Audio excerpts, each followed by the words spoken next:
Larry Feinberg, the Robert and Mercedes Eichholz Director of the museum. It's nice to see so many of you here, and more awake than I am at this time of the morning. I think today we have a very short little program for you after you have a very interesting little panel discussion. And you'll be seeing the John DeVola show, which you're sitting in right now. And I hope you've read a little bit about. There's been nice articles in the New York Times and LA Times in recent days. Also, I hope maybe later today, or at least you'll come back, we have another show up right now, the Eugène Delacroix show, which I hope you read about. It was 2 weeks ago today in the Wall Street Journal. And so both shows, I think, are really significant, and I hope they'll bring a lot of interest to Santa Barbara. I do want to say those are more high-profile aspects of what we do.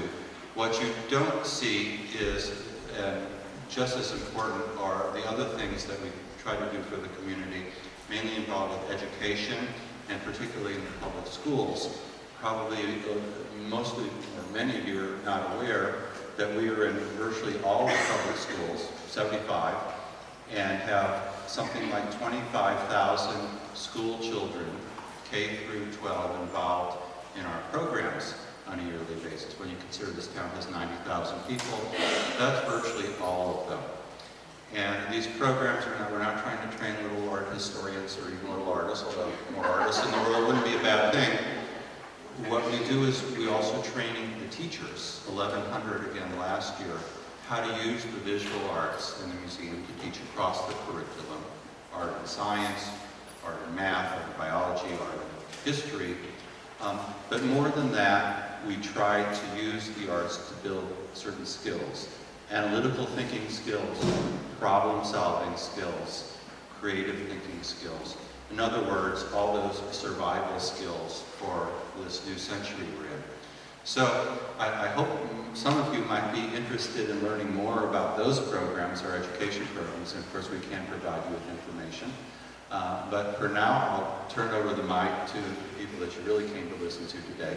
But again, thank you so much for coming.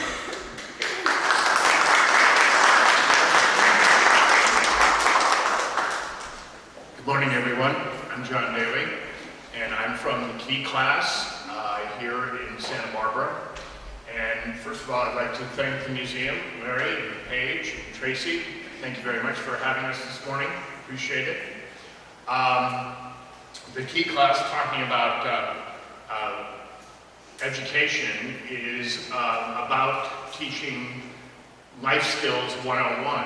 And I am also proud to be in all the high schools in Santa Barbara, teaching these skills, also with probation and counsel on alcoholism and drug abuse, etc. I joined this organization, CPR, a while back. Actually, it hasn't even quite been a year. And I tell you, I did it actually for a very selfish reason. And that is because I like to be around people that think the way I do. And I find that this group is like-minded in their philanthropic thoughts and where they take them and where they go with them.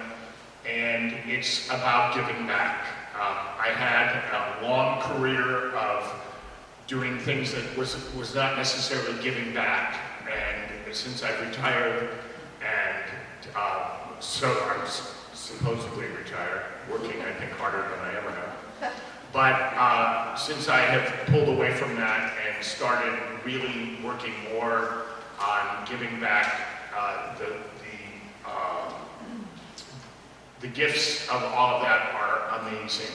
And so that is why I think you as a group are all so amazing to be sitting here and working at ways that we can take not only our community, which is a very small starting place, but expanding it and having something very similar to this everywhere you go.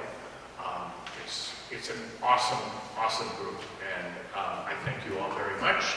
And with with that, I would like to give you Jane Hawkins.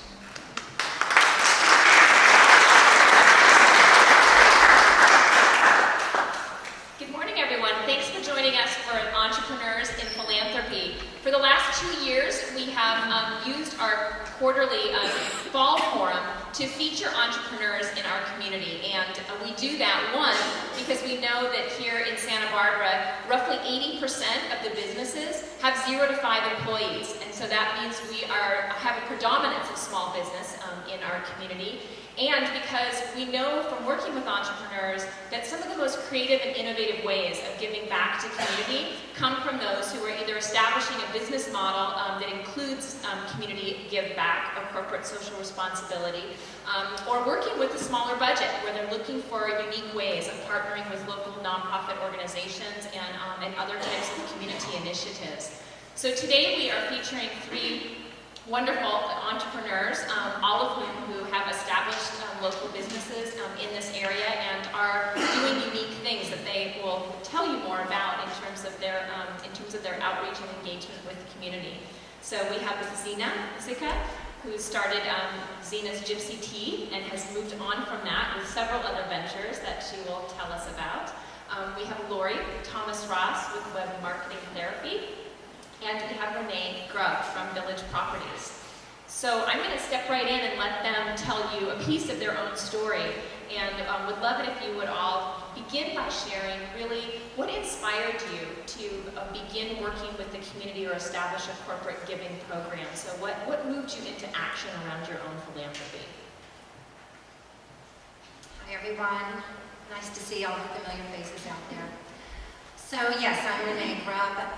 Started Village Properties with my partner in 1996, and very shortly after that, within a week I would say, we were very popular with nonprofits.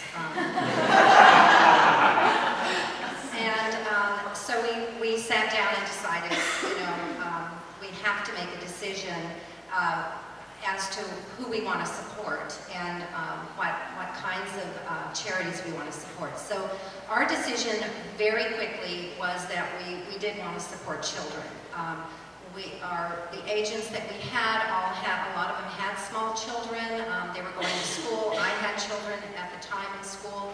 So it made sense. We did honestly flounder for a few years in that regard. Because we were just writing checks everywhere. Somebody would ask for money for this sponsorship or this fair or whatever for their school, and we were just writing checks. So in 2002, we hired a PR, public relations person to actually help us launch some things in regards to our company and to start promoting our agents. And then we started talking about our gift giving, and she said, well, how much do you give a year? And I actually had to call our accountant and find out that we were giving a lot of money every year to everywhere. And so we started brainstorming, and I have to give her credit, though she no longer lives in Santa Barbara, but she came home. It was close to the school year beginning. She came home, her son was a kindergartner, and she had a list this long of things that she had to supply in the classroom. She then asked the teacher, well, I'm fine, I can supply these things, but what about other parents in the school that maybe have 3 and 4 children? How do they afford to supply all of these things that you need that the school is not providing? And the teacher said, well, I buy them myself if I have to. So 2002, I don't know if you remember, but that was the beginning of some huge budget cuts in California. It just all kind of came together. We started talking about what to pull together for our teachers in the classroom, and we came up with Teachers Fund. So since then, we've had probably, I think we've funded 2,600 classes and over $1,050,000 in funds that we've been able to do so.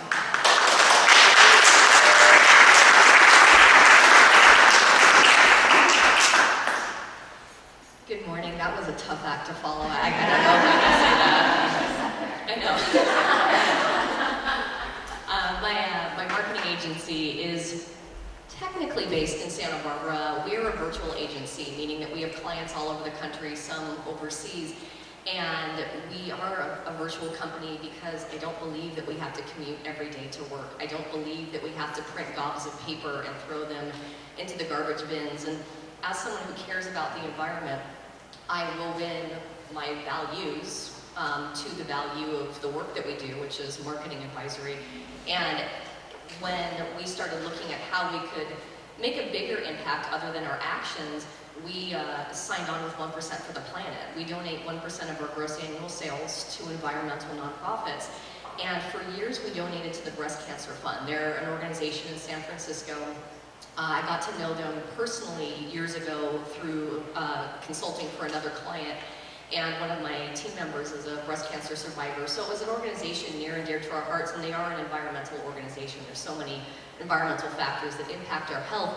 And so a couple years back, when we were looking at cutting our check again, some of my employees said, well, why aren't we donating locally? And as an employer, I went, I don't know. And I ate my humble pie, and we started to research organizations that were part of 1% for the planet. And there are great organizations connected to that, company or organization. And so that's how we got started. And I just believe as a business owner, and I am a small business, that we need to walk the talk. And just because I'm not a gargantuan organization, I can still make a small difference. It's important to my employees, and the true definition of sustainability is people, planet, and profit. And so part of my give back, beyond making a financial donation, is creating a flexible work environment where my employees can work hours they choose. We have 401ks and matching and great health benefits. And half my team are moms, and we can have those days where it's like, my kids got the stomach flu, we're like, I've got your back, we've got you covered. And I do feel that, part of giving back is more than just cutting a check. It's creating an environment where, in today's reality, we don't always have to drive and sit in a cubicle and, do that kind of a thing. So for me, philanthropy was more than just a financial thing, and for me now, as I continue to grow my organization, which means I grow what I pay to 1% for the planet as a member, and the 1% I give to organizations, I am very mindful, and I should say we as an organization are very mindful of who we donate to, and it becomes a big piece of how we choose and who we choose based on who's making an impact. So I'll leave it with that.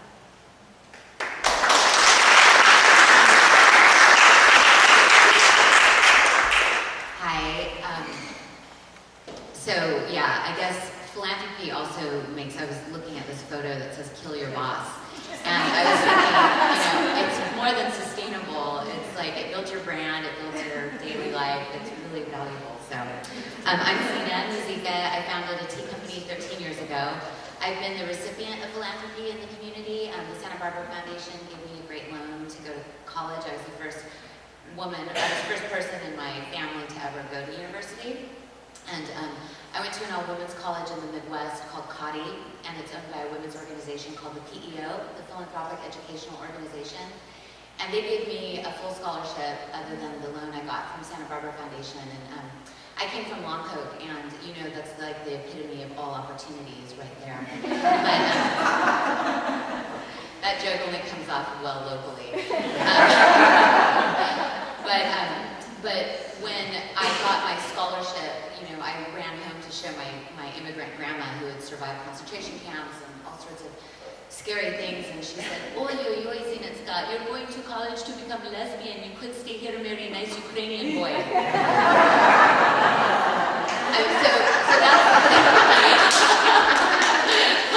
So basically, that's the example I had to go by.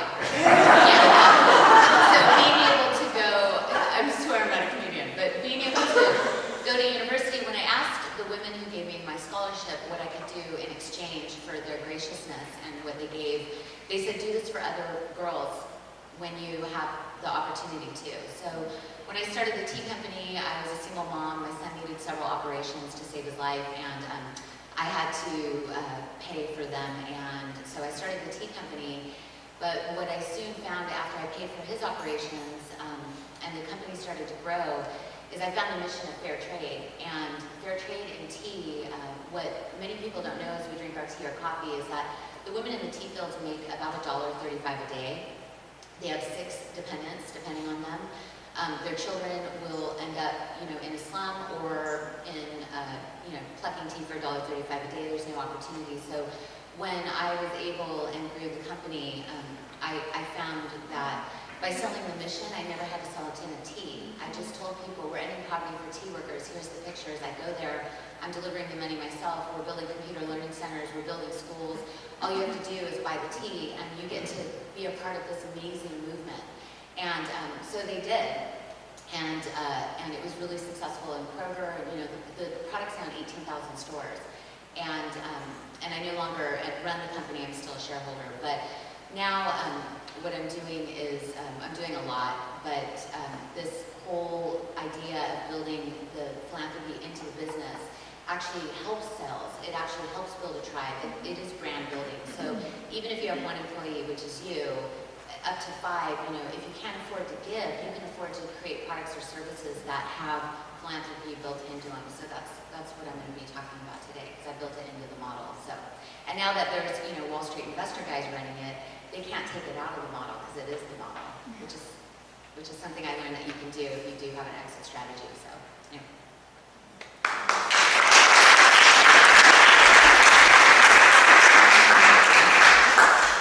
Thank you all. So let's dive in a little bit more to that, to more specifics of your business model. Dina, you kind of started talking about this, but what are the specific approaches that you use in your business, either in interacting with nonprofits or the way that you deliver philanthropy and or partner with other organizations? Well, let's see. Village Properties, as you know, is a real estate company, and so we have our ups and downs. Those of you today asking me about how the market is, it's great. It's much better than it was. As we all know, we went through a dip. So when we started the Teachers Fund back in 2002, the market was doing quite well, and so we were able to, do a lot of donations through our agents. So our agents are probably who support our company or support Teachers Fund the most of anyone, I would have to say. We were fortunate enough to have the Orphala Foundation as part of our group for about 4 years, which we are so grateful for. They helped us launch out of the elementary school into junior high and high school, which was wonderful. And so we've been able to, grow that way. The structure, I think, is the question that you're asking me as to how our company, not only through our agents do we support the Teachers Fund, but also we're doing some fundraising, which is not our expertise, but we have a local Move Green, which is a moving company that has helped us put on a golf tournament, and there's a few ladies in the room here that helped with that this past year. We raise about a little over $40,000. We've done it for 3 years, and so that's part of our fundraising. We're also fortunate to be part of the Contemporary Arts Forum, their $1 million house raffle, which I'm sure you've all seen out there. We help sell those tickets, and then part of the proceeds come back to the Teachers Fund for that. So the sponsorships for the golf tournament is what helps us raise that money. So that $40,000 or plus that we actually raise for the Teachers Fund through our golf tournament is 100% given to the Teachers Fund organization. Village Properties picks up all of the administration, all of the fees. We have from day one, 100% goes to the Teachers Fund, and we have stood by that. And when I mentioned, the downturn in the market, during that time, we weren't able to fund as much as we typically could because of that, because we weren't making as much money as we have in the past. But we're back, and I honestly would love to have more, recognition of the Teachers Fund and more donations. We've tried different things, and some have worked. We've actually had people walk through the front door and hand a check just by seeing, what we do out there. But thank you.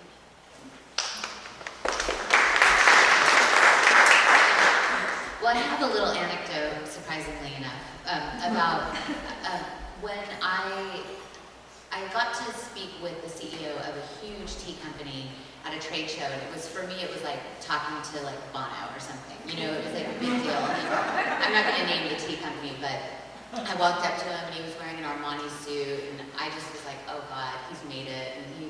And I asked him, I said, so why aren't you fair trade? Why don't you use fair trade in your products? And he said, oh, it's just so expensive once you get to the size to try to put it into your model afterward. It's just, we'd have to lay people off, it's just too much money. And so that was a really good validator for me, that if it's built into the model when you're small, it's less painful when you're big because it's part of your growth. So we ended up not being able to hire as many people or have some of the luxuries in marketing, but we were able to talk from our hearts, and that built our culture, and it attracted great employees. And so one of the things we did, because I just didn't have the money to pay for nonprofits, is I decided to create cause teas. So I created a selection of our teas for causes I believed in, and they could sell them at fundraisers, buy them from me at a little over cost, and then sell them at fundraisers for 50% profit or 100%, however you look at it. And then we would be able to serve them while also not going bankrupt. And that actually was very valuable. We did it with Evensler, with V-Day. We did it with CEO Women, which was a nonprofit in Oakland that trains women. And so what I found was if you can build the philanthropy into your product or your service, where everyone knows, like right now in my consulting fees, a portion of it goes to my nonprofit, Educate Her. I have a girls' education nonprofit that I started. And it goes into, we basically collect used laptops, we refurbish them, and we get them to kids in need. Super simple, doesn't cost me hardly anything. And a lot of people after Christmas have laptops that they want to get rid of, and they're sitting around. So basically the way I've always done it was kind of scrappy, where it was like, I don't have a lot of money to give, I don't have $1 million to donate, but what I can do is I can create a tea that you guys can go out and sell. And what that did too is that built our brand. Because all of a sudden we were creating a tool for them to raise capital with for their nonprofit, and that really was effective. And that's another way for you to build your brand and your business, and for people to know, what you stand for by the products and services that you give. So that's just one suggestion. So for our organization, we have a ritual, meaning that we are part of 1% for the planet. So every year, we are doing that, and there is something very powerful about creating ritual. Just like if we want to get in shape, you don't just think about it. You have to get up, put on the gym clothes, go to the gym, make it part of your lifestyle. Giving back part of our lifestyle is part of how we do it. But it made me reflect a little bit as I was driving here and thinking about what I would say and share with you all today. And when I wrote the business plan for Web Marketing Therapy, I was in graduate school at Antioch University, great nonprofit. I am who I am because of Antioch University. And when I was going through the business plan writing, I kept abandoning it. And I'm like, oh, I'm a procrastinator, I just couldn't. I loved it. I really enjoyed writing the story of the organization, but when it came to like the financials and stuff, I really had issues with it. And as I reflected, I realized that I was writing a business plan for professors. I wasn't writing it to get funding. That wasn't part of my business model. And business plans are actually kind of BS if they're not. And as soon as I kind of did my own therapy and did my own, like, okay, I'm aware of it. I understand why I'm resisting this. And then I sort of went, okay, what is so wrong about this business plan? Well, I was writing it for the sake of writing it. So I retrained my brain, and instead of writing a business plan, I wrote a belief plan. And I wrote about what I believe. And as an entrepreneur, I wove in the value of what we would provide. I also wove in my values. And the last piece of it that's really important was how I planned to voice it. And, you know, for those of you who've been sitting here, I have mentioned marketing a few times, and sometimes when we hear the word marketing, we're like, oh gosh, she's a marketing person, oh yuck, oh bleh. And it's okay, it's honestly, it's okay, I have those feelings too. I'm a recovering salesperson, and I left sales to go into marketing and went into it because I found it fascinating. But what I find fascinating about marketing is that at its core, and I am an academic, I teach for Berkeley Extension in the Bay Area, I'm actually flying up there after this panel, the true academic meaning of marketing is maximizing exchanges. That means relationships, you guys.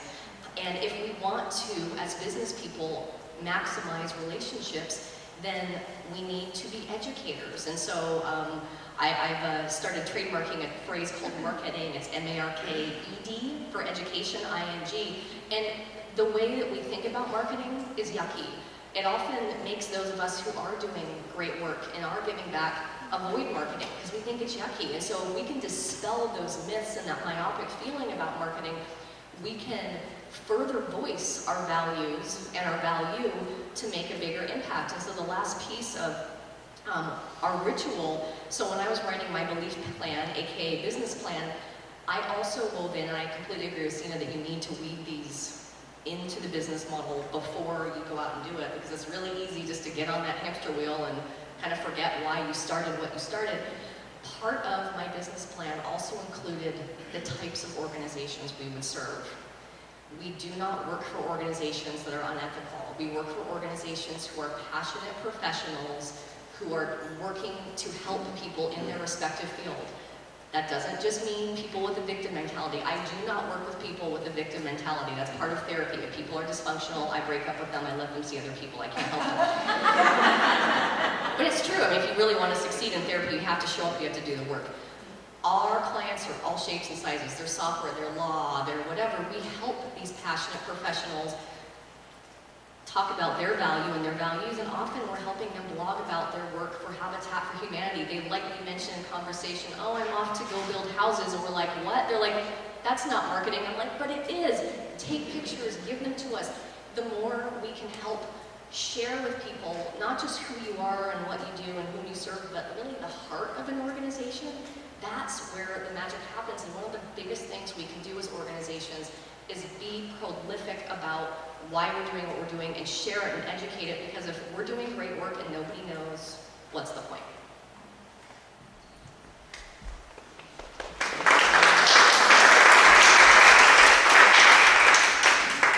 So Laura, you just touched on a piece that I know we talk about at the Corporate Philanthropy Roundtable regularly, which is about recognition in the community. So when we think about philanthropy and connecting with community, it's also about, well, how does that show up with your brand and your business to people who are not your customers or your potential customers. So I just wondered if you all have thoughts about how do you see recognition? Is it important, and in what approaches to the work that you do?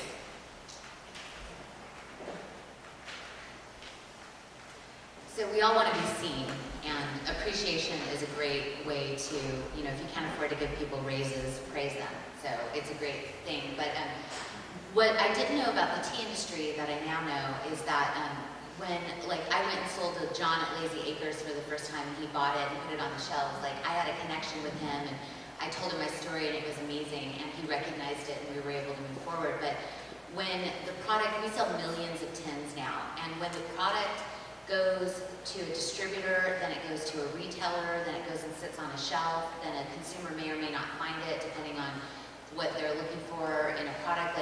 So the recognition got really kind of scattered. It was really hard to build a brand nationally with a small marketing budget, and the cause was why we were all doing it, so we all were super motivated. But the recognition, for a very long time, I didn't tell anybody what we were doing. I didn't tell anybody why I started my business. I was embarrassed that I didn't have health insurance and had a baby and had to pay for his operations. I was embarrassed by the things that happened, and because I felt like, oh, I should have more together. I shouldn't be, I shouldn't tell them about my failures. And the first time I actually told the story, it was kind of by accident with another single mom who happened to be the buyer of Super Value, which is, they own thousands of grocery stores. And that failure of mine connected her so much to the brand and connected her to me, and she wanted to help. And so when marketing, if you're telling your story, you're not marketing, you're storytelling. So that's, and I know you're the expert in this, I'm not, but really, if you frame how you give in stories, like I do this because, and there's an I believe statement. I believe in business, I believe that business can heal and change the world. You can count on me to support women in business and a few good men to find the tools to build businesses that heal and change the world. If you can get those two pieces down, you're not marketing anymore, you're storytelling and sharing. And that will get you the recognition almost by osmosis, like it just happens. And so I think one of the things that just really was a bummer about the grocery industry is you have to buy your shelf space, and it's really tough. And it's all, most retailers are very numbers driven. If you don't turn a certain amount of units and meet a certain quotient, then you're off the shelf, whether or not you're giving or not.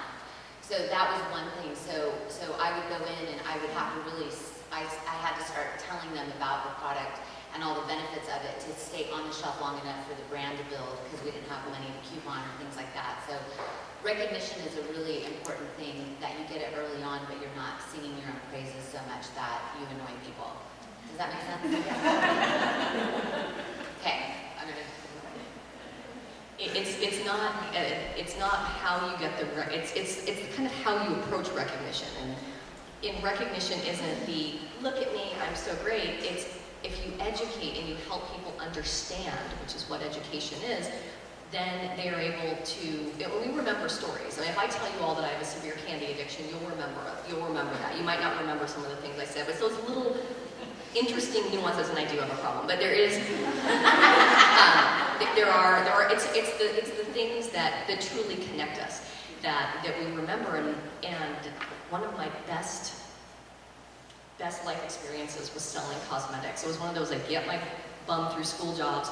But what I learned, and talk about a product that's severely marked up, oh my gosh, that's like, what helped the cosmetic salespeople sell a product was the story behind it, the founder, the story, so-and-so traveled to France to make the skin cream. And that's what the salespeople, they remember that, and they ooze the passion of the story to the customers, and that's what's creating these connections. And success comes in cans, failure comes in cans. Zena couldn't necessarily buy the most valuable eye-catching real estate, but she could tell her story, and she kept going because she kept, the heart was there. And so it's the recognition, not in trying to get it in a look at me, I'm so great way, but how you approach it. And there is a saying, tell them what you told them, and tell them one more time. And my world does exist a lot in the geeky technology things of like blogs and social media and websites. But those are great support tools. So if you are giving back to an organization, or you do raise funds for 25,000 schools, that becomes a press release. It also becomes a blog post. It also becomes something on someone else's site that might get shared on social media. And if we're doing it in a way, if the press release is educational and not self-touting, it can be very credible, it can be very user-friendly, it can also be often spoon-fed to the media, who's like, oh, thank you, here's a beautifully written story, and I'm going to look awesome for, sharing the story. So it's not, it's the way we approach it. When I came up with marketing as a phrase, I wanted to use something that tied into the ethics, but methoding sound like meth, and so I didn't do that. But it's marketing, but it's about being ethical in your approach, and the more you can help people understand, the better you can do it. And web tools can be a beautiful way to get the word out. And actually content like press releases and blog posts do get picked up in the search engines, which is also another way that people find you. Well, let's see. We've been talking about marketing, and realtors I think in Santa Barbara, actually, we're very fortunate that realtors have a better respect than others in other areas. And when I hear horror stories about realtors, and typically it's not here in Santa Barbara, which is great, we do have challenges though, and so one of the important things when we first started Village Properties was that we were definitely going to be connected to the community and do as much as we could, even as a very small company when we first started in '96. And from there, obviously I've told you that we started our own nonprofit. But we also are very involved in many other charities in Santa Barbara. Our agents, we have 165 agents, so they all have their own passions as well. And we try to support those as much as we can. And when we do the best we can to market that. I mean, I'm constantly sending emails. What have you done lately? Did you go to this event? Were you part of that event? Did you get a photo? We have our own Facebook page, of course, and we Twitter and all of those fun things. Because it is important for the community to know, not only because we love what we do and we love the fact that we are able to give, but it is good for our business. And we have to, it's very competitive in the real estate market. And so I feel my job is to do whatever I can to help boost my agents in that direction. The Teachers Fund, I don't think there's a teacher, hopefully, in Santa Barbara that doesn't know about Teachers Fund. And I do have one great story that happened a few years back. I was recruiting an agent from another company, very, very good agent that I really wanted at Village. And she hadn't made up her mind. And then she said, oh, thank you so much, Renee, but I've got to run off to a listing appointment. And I said, oh, okay, good luck. And when she got there, the people were both school teachers. And they said, gosh, thank you so much, but, we've really been thinking about it, and we're going to be listing with Village Properties because they support teachers. And she said, give me 1 hour.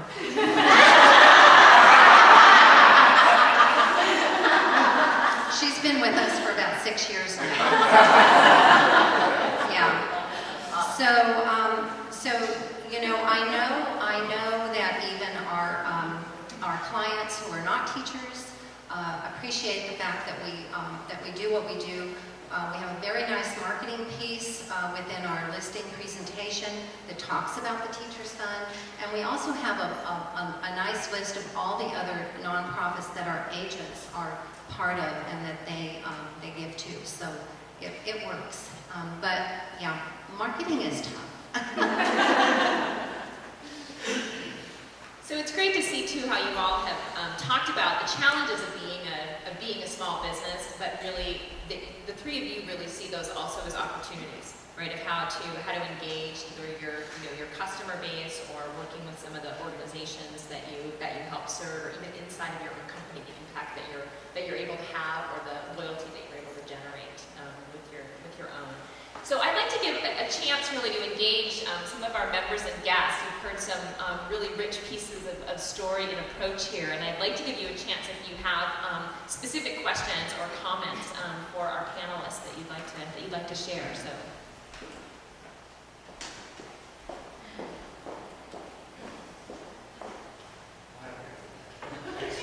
I'm curious, in your philanthropic giving, are there specific things you look for? I realize the answers are going to be different, but are there specific things you look for? Are there problems, issues that you need to be sensitive to? I'm just curious what kinds of practical issues are involved, if there are any. Like choosing? Yeah, like choosing, and are there problems that you encounter on a recurring basis, like, an issue or a problem area that you wish you wouldn't have to deal with? I think the tea company now has a questionnaire, and if it's a education nonprofit, then they go on top, because that was kind of how I set it up. But yeah, there was, like you said in the beginning, as soon as you opened your doors, you had a lot of nonprofits coming, and it's really, it made me feel really bad that I couldn't give to all the ones who were approaching, because it was constant.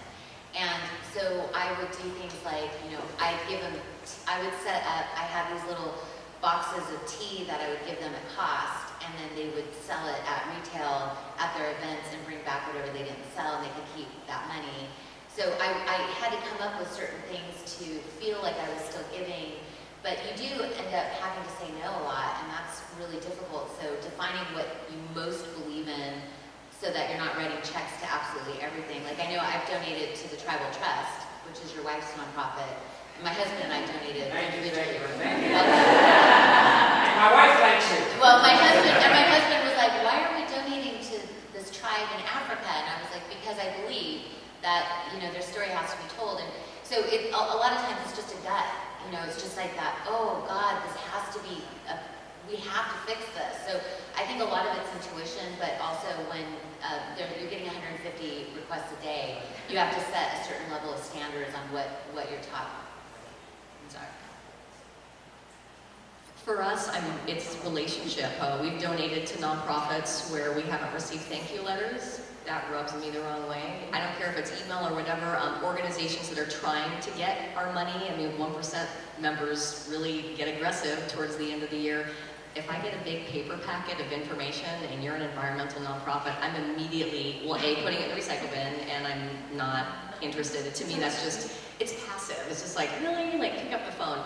And it goes back to education. The organizations who I do support, I want to continually be educated on what they're doing. I want to know what programs they're doing. I want to see my dollars in action. And if I don't get that feedback, then we do seek out other nonprofits. You know, it's kind of like dating. You know, you can date people, you can break up, you can see other people. There are some organizations that I'm very married to because the relationship's solidified, but some are, you know, sort of in the works. I would have to say we try to stay as consistent as we can in regards to giving for children. And so, for example, you know, I was asked to be on the United Way, you know, this past summer, just to raise money for, you know, their summer program. And so to me, that makes sense. And so, although, as I said earlier, we do give to a lot of other organizations, and we're part of the Heart Walk and all of that, those wonderful things. But I really try to stay as consistent as I can to the gift giving to improve children, their lives, their education. So a great question about how to say no, right? How do you say yes, but how do you also say no? Yes. I'm fine, thank you. It's a good room for sound. My name is Gabrielle Sundro, I'm a co-founder of Transformance Business Consulting. And one of the elements that we've been focusing on recently is that meaning over money. And Zena, you spoke to it a bit, but you needed to bring something else to attract your top talent. Especially if you're trying to attract young talent today, research is showing they want a sense of balance and they want a sense of purpose. So I'm wondering if you're also using your contributions as a performance incentive, such as, you know, gamifying, okay, if you reach this goal, then this amount will be given. And also, as a follow-up, do you allow your employees to choose the charities? Like with Village, they're choosing their own, but for the money that Village is giving away, is there a system where your employees are also adding their voice so that they're getting that sense of meaning in their work and motivating them even further? Thank you.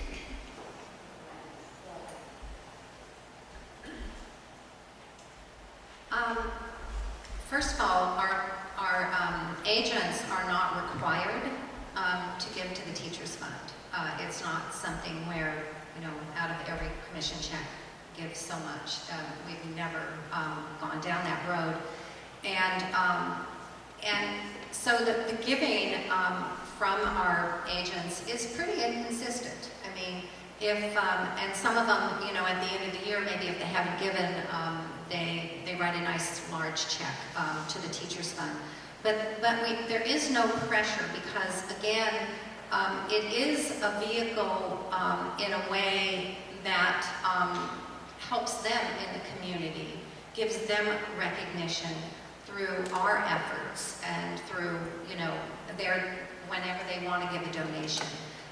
Because to us, if they have a passion for, you know, whatever, you know, I mean, the zoo is, you know, one of our agents, you know, the zoo is her passion.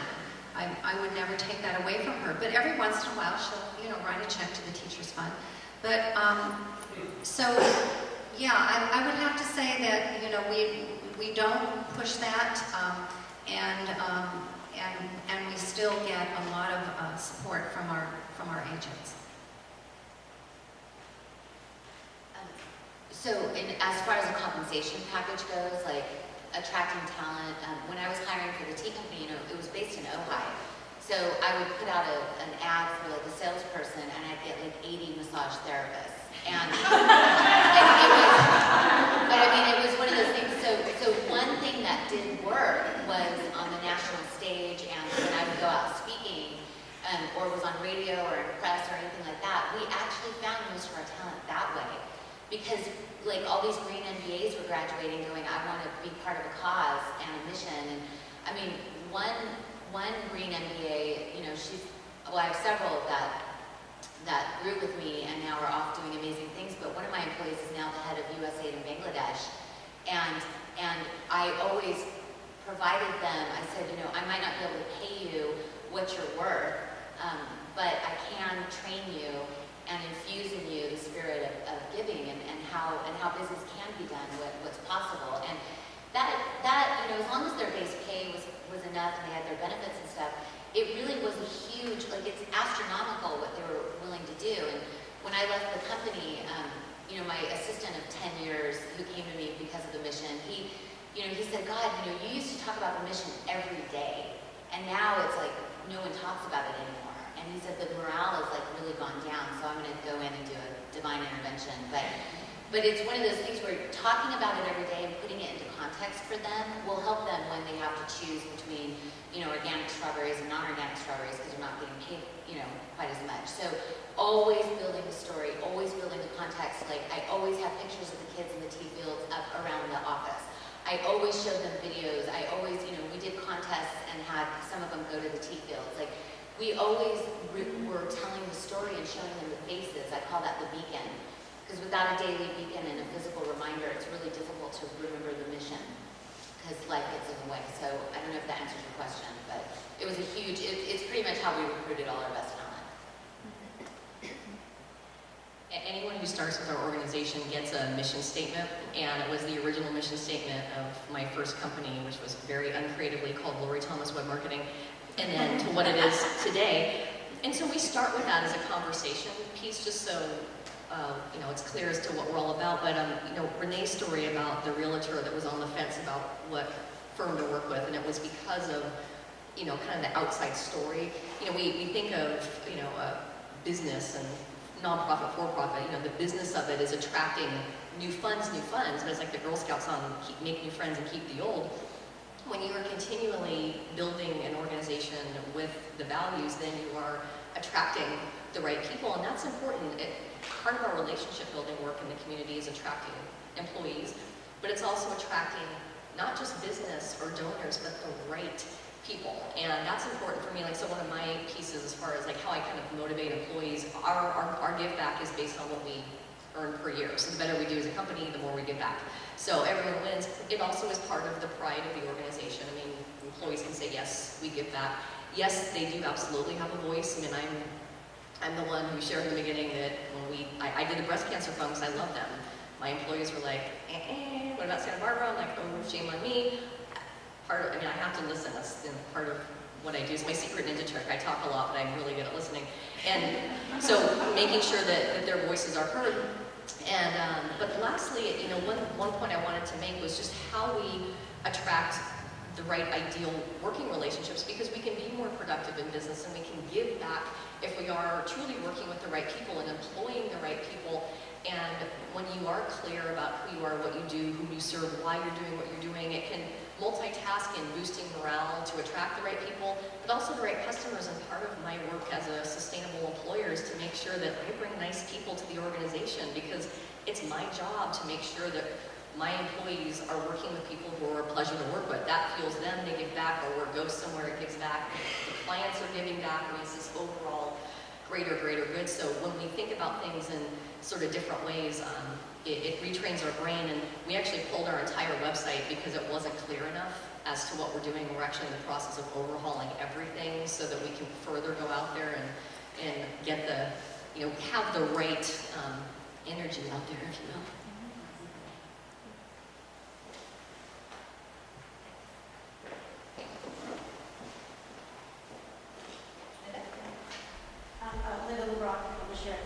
Business Times. And my question is more of kind of drilling down into like some of the logistics that can be complicated and time-consuming for a smaller business.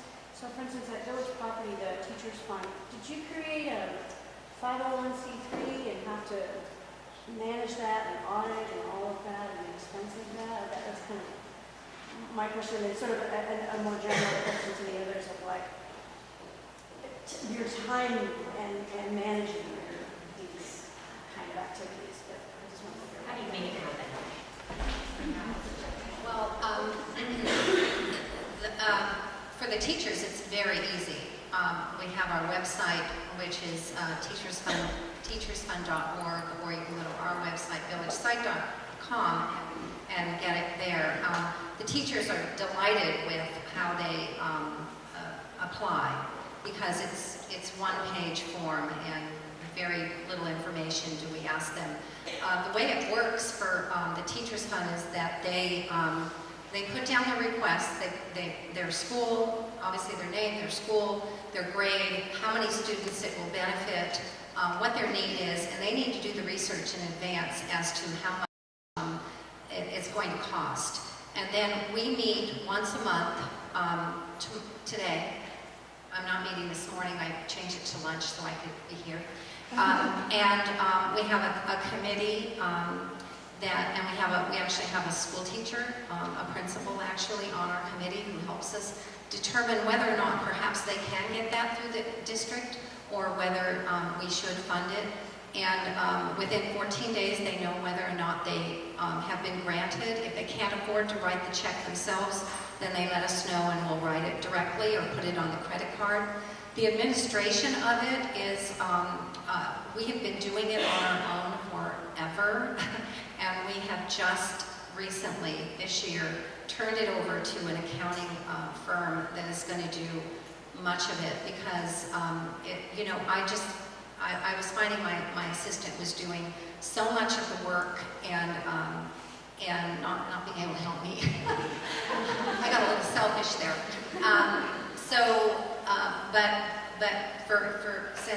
Since we started, we've just done it, and like I said, we are a 501c. We do it all. But again, it's a pretty simple filing, because we don't take anything out of the Teachers Fund. Village pays for everything, and we will continue to pay for this outside firm that's going to handle it for us as well. Well, I'm struggling a little bit, to be honest, with having my own small this nonprofit, the Educate Her and the Robin Hood Laptop Project, and it came from an idea that these kids needed computers, and we have, if anyone has a used laptop that they want to get rid of, see me. But it just came from a really simple idea, and then I went through the nonprofit process, and for me, I'm under contract right now. I have a book coming out from Simon & Schuster in June, and I have a lot of other projects I'm working on, like the Island of Lanai, helping create a sustainable luxury brand for them. And so all of those things, the nonprofit tends to go onto the back burner. So I'm trying to figure out right now. I have an assistant executive director, but she's new at it too. So we're figuring it out, and maybe I'll start adding that to my blog so people can see it's not. Because it's easy to get the filing for the nonprofit business. It's not so easy to get the 501c3 and then maintain it. And for us, just taking used laptops and refurbishing them for $10 each, we've gotten volunteer 10 tech people to refurbish them and clean them for us, and then the shipping is funded by the tea company. So far we haven't had to do big fundraising because we don't have any overhead other than, you know, getting it. But marketing it is definitely, I'm not doing any marketing. So all of that stuff I'm just learning. Why don't you just do computers for families? We've been around for many years, and now we have all the process down. Oh, because I didn't know about that, so thank you. See, I'm learning. It's awesome, yeah. Well, these computers are going to tea kids in Sri Lanka and India, so it's a little bit specific. Yeah, what are they called? Computers for families. Oh, awesome. Okay, thank you. See, I just found a solution. Jan? Well, I'm Jan Campbell from the Santa Barbara Foundation, so thank you. This is really amazing. I actually have two comments. One is, as we've developed this corporate philanthropic sort of community, I'm just amazed at how far it's come. And I can't help but observe that over the past, how many ever years we've been doing this, the people that have spoken have really had really strategic goals around philanthropy. So instead of sort of the spray and pray approach, it seems like strategically focusing on connecting your passion with what you're doing really makes sense. So as far as we're concerned at the foundation, that is very, we're really happy about that. The second comment the second comment that I want to make just came up in terms of creating nonprofits and all the filings and stuff. So just like you wanted people to talk to you about the laptop, please come and talk to us about that, because that's the kind of work that we do. We help people form funds, we do committee advised funds, all that kind of stuff. Instead of creating a separate nonprofit, you can do all that through the Santa Barbara Foundation. So anyway, I just wanted to let you know that. But I'm so impressed at how far we've all come, and it's such a tribute to what you guys are doing. So I just wanted to say thank you. And I am going to mention that you got a loan from us too. That was really good. So 2 great resources coming back to you. That was awesome. So we're going to wrap up. I just wanted to give each of you an opportunity to maybe share with us in closing what is really the act or the action of philanthropy create for you personally? Like what does it generate that keeps you going or keeps you saying yes to all the types of opportunities that you've shared with us today?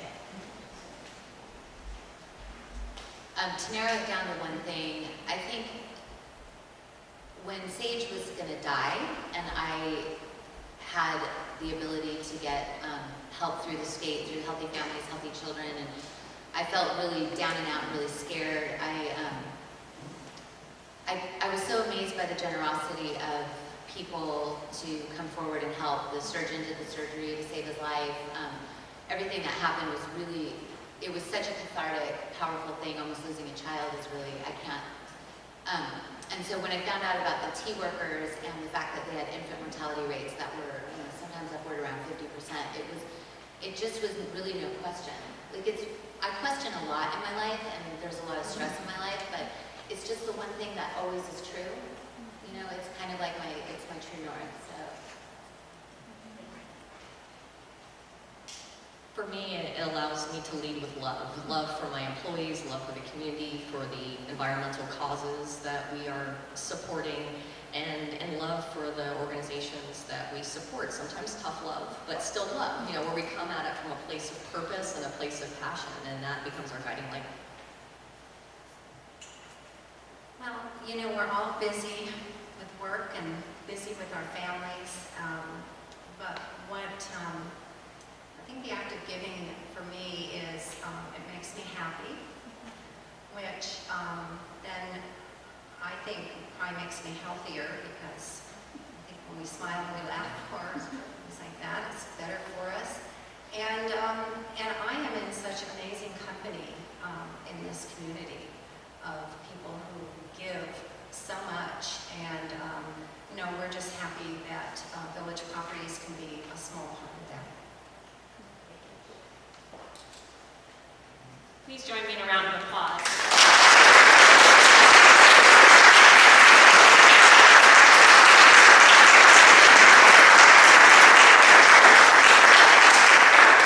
I just wanted to add kind of a fun statistic statistic. Emergent research is projecting that by the year 2020, that 50% of the United States workforce will be independent or have been independent at some time in the workforce career. So where our jobs economy is really moving is toward the types of business models that are represented here. So I just really thank you all for your inspirations.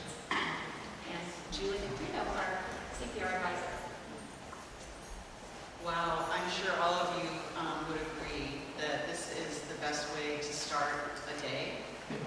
One of the reasons that CPR exists is to create these kinds of forums, these kinds of conversations, and help all of us learn from each other.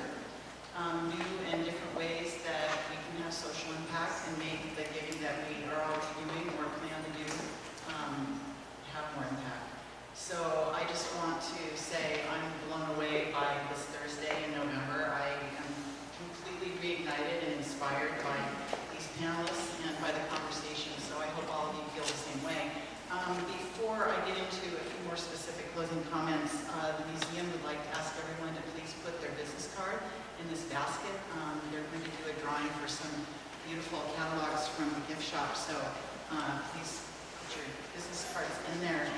And I also want to thank again the museum for offering this beautiful venue that has created such a wonderful intimacy and kind of stimulating visual and physical space to have this time together today.